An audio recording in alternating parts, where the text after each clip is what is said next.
Hey, I'm Victor Margiotta, and this is the Community Show. It's so important that people get involved in the community. We are a community of people. You know, we could talk about buildings and fields and places that we gather, but it's the people that are gathering that are the important thing. People are spiritual beings, and what we bring to the table is the most important thing in life. You know, how we live our life and how we, are to other people is so important. You know, the fact that, the golden rule, treat people the way you want to be treated, is so important. And that is essentially what humanity is all about. We are blessed to have Lisa Edwards on the show. This is actually, and Skipper Doodle. This is actually the second time she's been on. This is, it's been 2 years already, and she has accomplished so much. There was some tragedy in her life, but from tragedy came a lifestyle of independence. And that is the name of her company, Lifestyles to Independence, and she's been helping people. So today we're going to talk about the importance of helping people, about getting involved, about doing something, and not just talking about what should be done, but actually doing it. So Lisa, thank you so much for coming on. Thanks, Victor, for having me again. It's a pleasure. And you talk about memories, and we really are made up of memories and imagination. And I actually stole that off of a little podcast that I was watching. And if you keep life simple and don't overcomplicate things, and not, like I said, not just talk about doing something, but actually doing it, and I really appreciate what you've done. So let's talk about, from the beginning, when we first came on the show, you and I, and you were just starting out to what you're doing now. So. Right, yeah. Lifestyle to Independence started in 2016, and we were on the air, I think shortly after that, even if it's a year or two, just to get off the ground. But so Lifestyle to Independence, we created that because we want to help domestic violence survivors go from poverty to prosperity. And we actually changed our mantra a little bit. But I understand that affordable housing is really essential. You know, Victor, in order to heal and grow and to actually expand on your life, you need a safe place to live. And if you're not living in a safe environment and it's something that you can't afford, you're always under stress and you're always in, what is that, panic mode, okay? So I realized that through my own tumultuous journey. And so the goal was to be able to have some affordable housing for women so that we can help them to rebuild their lives. So the pandemic hit and COVID closed everything up. Well, it closed everything up, but what I understand about myself and what I've learned is that when the times get tough, I get going. So when the world stopped, it gave me a little time to catch up. Yeah, it's true. Yeah, so where we went from that is I knew that public speaking had to be a big part of it, as I had been volunteering for many years. So, of course, I had joined the John Maxwell team in 2013 and 14. I've been utilizing that service ever since. And I've collaborated with Donna A. Pace and several other women. So we've collaborated and co-authored a book internationally. And the women are from Malta, they're from England, and they're from the United States. Awesome. So my story is the first story, and it is the astonishing power of hope. Excellent. And so that's what my focus is. When I speak about hope. And I've always wanted to find an avenue of how to help people go from poverty to prosperity. And we've been working diligently on a project for 5 years. I didn't mention it last time because it still is in its infancy. Yes, exactly. Okay. And so now we're ready to start launching that. And where else are we at? So the book came out. We have a few products. we created LTI company, which was public speaking and product development. And so what I realized is that a bottoms-up approach to economic independence is from manufacturing and building something. So we created something. Okay. I didn't bring it in. But it didn't get launched yet. Okay. So I will really bring you up to speed on that once it gets launched. Our goal is to launch it in October. So we're hoping that's Domestic Violence Awareness Month, and we'll hope we launch it. We're looking to launch it across the country. And then our next vision in our journey is that Skipper and I travel with a purpose. Okay. We can put this jacket on him later. And that's combining my old career and my current life now. So I used to work in travel. Okay. Yeah. Now, how were you able to get the people together to write the book? Well, I was invited to a 70-woman summit in Pittsburgh, Pennsylvania several years ago, and I really couldn't afford it, but I said, I'm going to do this anyway. Okay. So I set my sights on it, and of course, always magic comes, as we know, because we have grace on one side, a lot of grace from God is what I receive, and forgiveness on the other. So I decided to do that, and what do you know, Victor? A check comes in the mail for something, something else comes in, and I had over $500 and some odd, so I had already signed up and had the money in hand already before my credit card was due. And I went to Pittsburgh, Pennsylvania. I met 70 women from around the world. Wow. And it was with Dr. Shirley Hepsky from the Global Sisterhood, which I'm part of all over the world as well. I'm part of 11 organizations globally. And we met some amazing women. This particular gal, Donna Ann Pace, okay, from England. I want to let you know, hi Donna, when you see this. She was selling her clothes. She was selling any item she could so that she can buy an airline ticket to get to Pittsburgh to change her life. Wow. And we formed a sisterhood. I remember her on the dance floor with this beautiful red gown and the British flag.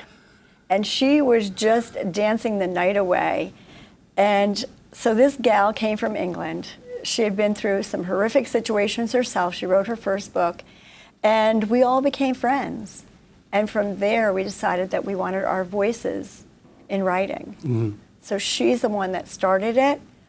I had given the opportunity to several other women in the United States to do this, and we all worked together. Yes. How can we get the book? How can you get the book?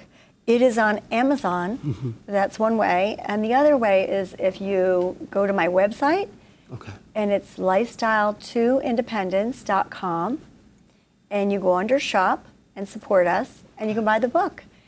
And I will actually inscribe it to you and mail it out. Oh, that's beautiful. Awesome. Like the one I'm giving you. Oh, well, thank you. I love it. Good. I'm going to be reading it tonight. Oh, gee. Get some tissues ready. Oh, I know. You know, like I said, sometimes we have to go through some very difficult times in order to, you know, to grow and to have experiences, and then to appreciate the good times, you know. And, you know, I've been blessed, and I said this on our previous show. I come from a big family, and my parents worked very hard. And, you know, there was 10 of us, 9 boys and 1 girl, and they loved us equally, you know, even if they might have had a favorite or if they didn't have a favorite, whatever. But, you know, the love was equal. And, you know, that is a gift that I have. You know, I'm able to have a lot of friends. You know, I'm able to be social. And I'm able to, you know, show people that I care and that you know, I want them to do good, you know. Yes, I want to achieve my goals, but in order to achieve my goals, I need to help other people. And, you know, this is something that you're doing. In order to receive, you need to give. And so much of what you're doing is giving.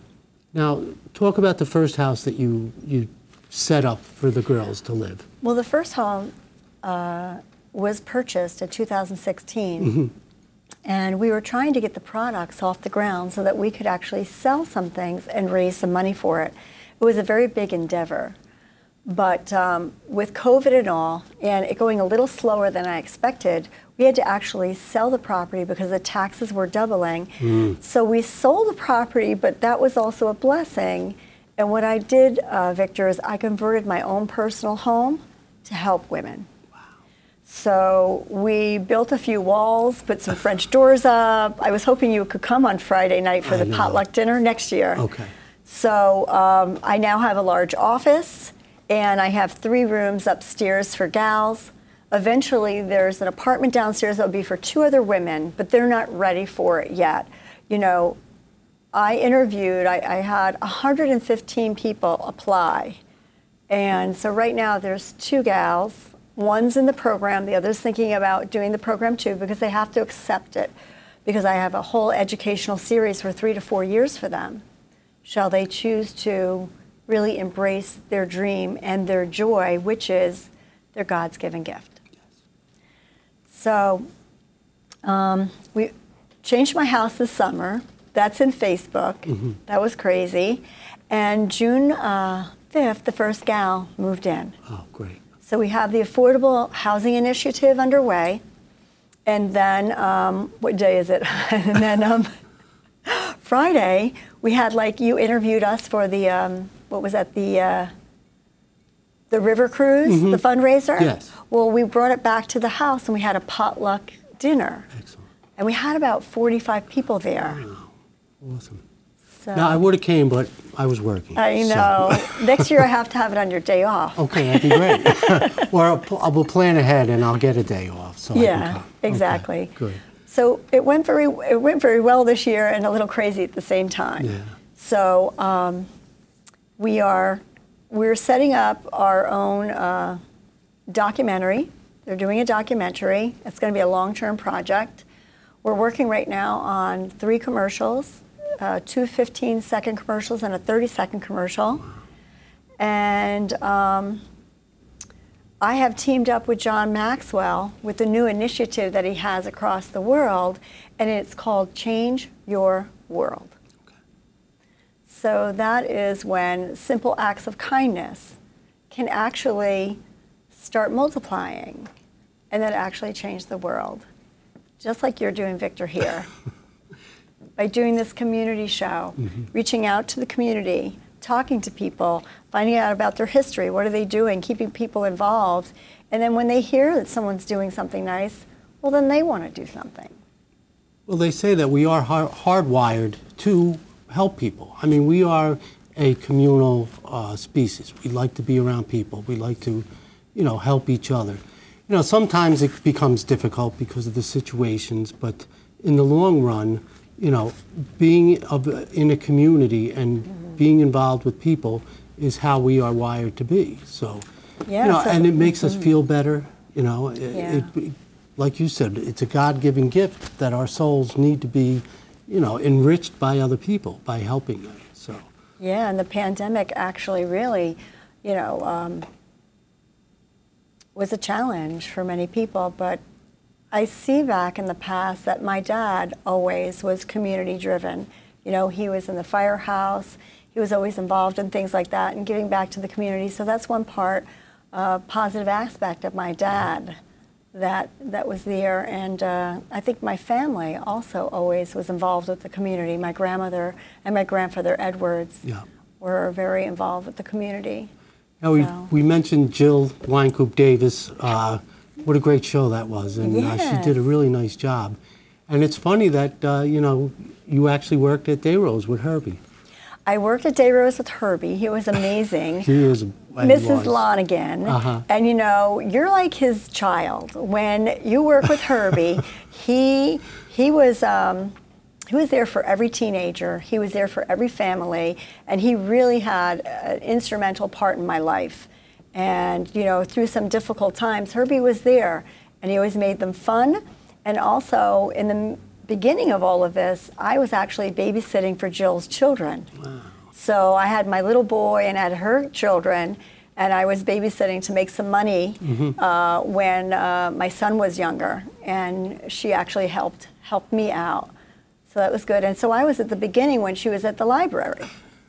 She's running the whole place. Yeah, I know. And she's doing an unbelievable job. Awesome job. It's such a great thing, you know, and all the things that they have there now with the book clubs, and you know, they make cards, and now they're having all these things for teenagers. I know. That's what community is all about, getting people involved. Education. Now, you talked about education and the importance of educating these women that are coming in. Right. What we actually have, Victor, is I believe we're the first in-house mentorship with the John Maxwell certification, and he's in 180 countries. Wow. So this will be the first in-house. He doesn't know it yet, but he's going to know on October 8th when we're in Atlanta with him. Okay. And I'm going with my Bible study. Some are coming from Arizona, Indianapolis, from all over. So we have a morning Bible study at 7:30 every morning with another John Maxwell leader. And the one thing I would like to ask Jill is, do you think you could ask her for me if the library would buy a few copies so that other people in the area might be able to read them if they can't afford them, and if there's any way that we can help anybody here? I will definitely ask her. There's no doubt. That'd be great. Yeah. Now, education is paramount. The more you know, the better you are. Yes. Knowledge is power. And, you know, it's paramount that, you know, you realize what your thoughts are, you know, vocabulary, putting words on feelings and thoughts and ideas. You know, the more words you know, the better you're able to express yourself. Yes. You know? That's so important. It is. And to me, my religion, my faith has enabled me to not worry, to not have stress, to believe that there is something more important than the things around me, to have wants, you know. Your basic needs, food, shelter, clothing. Once they're met, then you can, you know, live your life, you know. You just said the magic word, food, shelter, clothing. That's what Lifestyle to Independence is about, providing those basic necessities so people don't live in anxiety.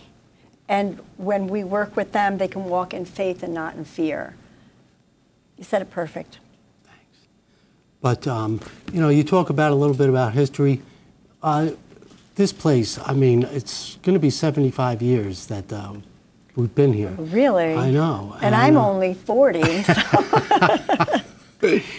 And it's just incredible that the amount of lives that my parents have touched. And you know, talk about, you were just mentioning how you were here. And yeah. I remember with Barbara Smith and of course, the tap dancing. I believe that was her name.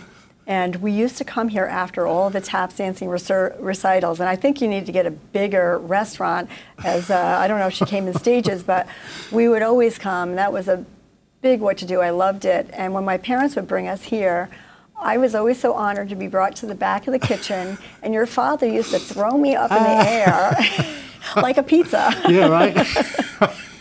And I loved it. And still, not too long ago, I was having dinner with my dad here, and your mom was serving us. Yeah. So such fond memories here. This is Verplank. It is. Paradise Restaurant is Verplank. It is, and it's it's a tradition that we'll try and keep as long as we can. You know. I think, Victor, with you having this program here is absolutely phenomenal. Yeah. Because there could be no more community than at this restaurant. I appreciate that. Thanks. I guess it's our Irish pub, perhaps. That's great. So you're launching a product. You're going to have some products. There's no getting around the fact that, you know, and I've said this before, you need money to do the things that you're doing. Mm-hmm. So besides buying your products, can people just donate money? Well, actually, there's a difference between Lifestyle Independence and perhaps a domestic violence shelter organization. With the domestic violence shelter, with New York State, okay, if you're going to be helping domestic violence survivors and working with housing with them, you have to be a nonprofit organization. And in order to move the women to the next level of financial independence, we would have to be a social entrepreneurial for-profit company.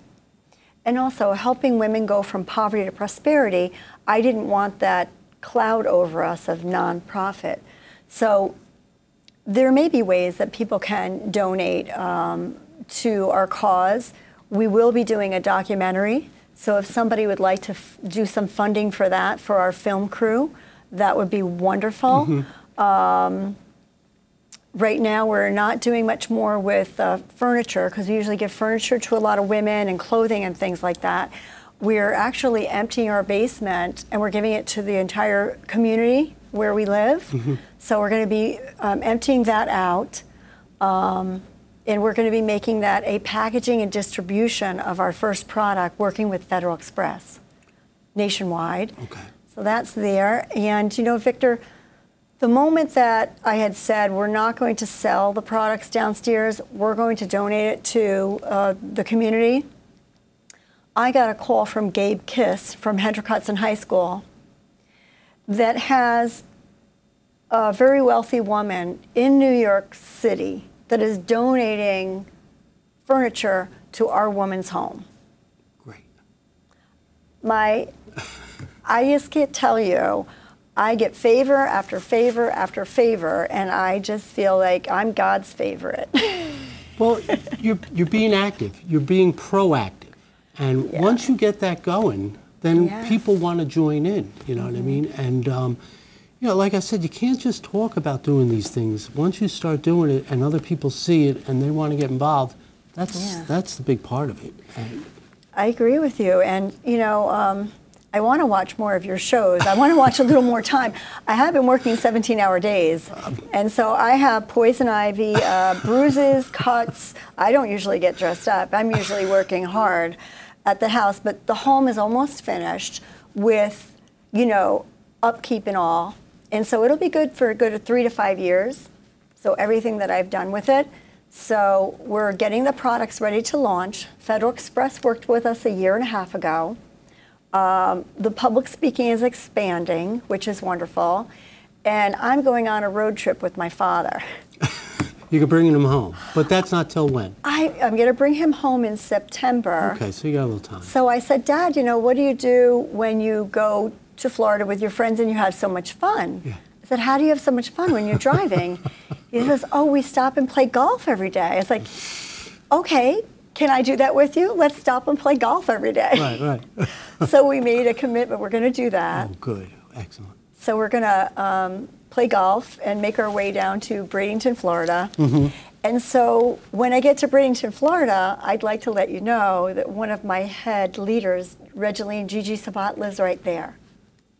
So I will be doing business all the way back. See that? That's great. Yeah. You know, you got places like the Goodwill, you know, where people can bring their stuff.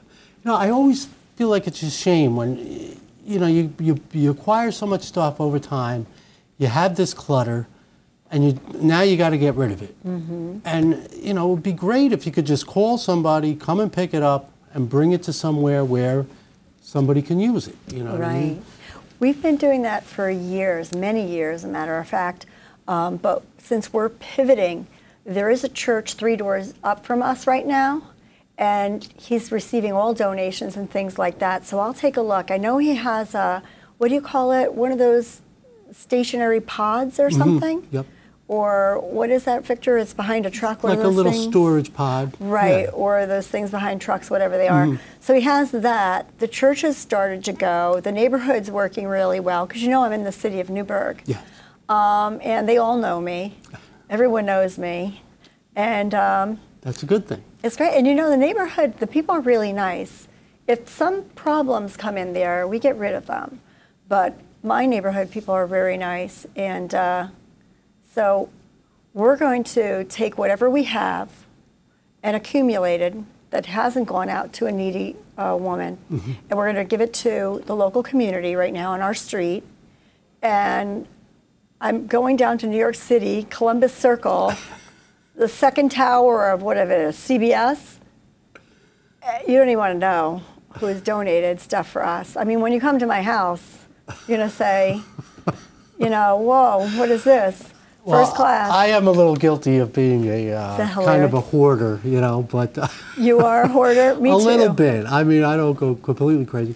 But the fact is, I feel like if somebody can use it, here it is. You know, when you hate to throw something away if somebody can use it, you know. So I called a lot of girls that we work, girls, I say girls, you know, ladies, girls, I say girls, I'm young. So they're either too far, I can't get it, and I was like, what do I do with all of this? And I'm thinking about it, and I wanted to get this. And then they said, Lisa, you got to come and get it because they're going to throw it away. They're not offering it to anybody else, only who we allow it to offer to it, and they're offering it to us. No. So I had made some decisions that we're going to start measuring. I'm going to look for a truck. Anybody have a truck? There you go. Anybody have a box truck that would like to go down to Columbus Circle with me before the end of the month? Give me a call. Give him my number. Yeah, I think it's on your website. So. Okay. We're going to go and get this stuff from Gabe Kiss from Hendrick Hudson High School that has thought of me. And we're going to get it up, and we're going to move some furniture over, and we're going to give the other furniture out to the community as well. So one's helping the other. Yeah. My career. Well, I had advice one time, don't buy a truck, because everybody will ask you to borrow their truck. If anybody wants to bring a convoy, I'm happy. Yeah, right. But I think it's on the 64th floor, and he sent me all these pictures, and he called me in the middle of the potluck dinner. So I was like, right before it, and I'm like, what am I gonna, and so I just looked at things, and then I found the story, and I couldn't say no. So we're gonna try to find places, you know, for some of this furniture and all, but I guess I need to get a truck. All right, so if there's anybody out there with a truck, contact Lisa. Or if there's any strong men that want to go down to New York City with me and retrieve some things and furnishings that we have to put in the house. It's all about getting the ball rolling. It's all about getting the ideas out there. Yeah. But it's about doing and not just talking about it. And, you know, thank you so much for all you do. And thank you so much for coming out and being a voice for women of domestic violence. And it's a trap. I don't know if you saw these commercials where they had the dot on their hand and the little signals where they're, you know, people can try to help these people out of the situation. But yes, you're right, Victor. And what has to be is that we're working on that alternative so that we can give them an opportunity for hand up. And our program will go from rental to home ownership. So we're working with that all together. All right, so we're out of time, believe it or not. I think this was the fastest show I've ever done, and it's because it was such a great topic. And, you know, like I said, it's all about people, you know what I mean? We could talk about buildings and places and things, but, you know, when it comes down to it, you know, the people are the most important thing, and how we treat each other and what we can do to help each other. So thanks so much for coming on, and thanks, Skipper Doodle, wherever you are. Where'd he go? Skipper. I have a cookie. Come here. Want a cookie? Come here. Up, up, all right. Up. I'm Victor Margiotta. This is the Community Show. Thank you for watching, and try to get involved. Thank you.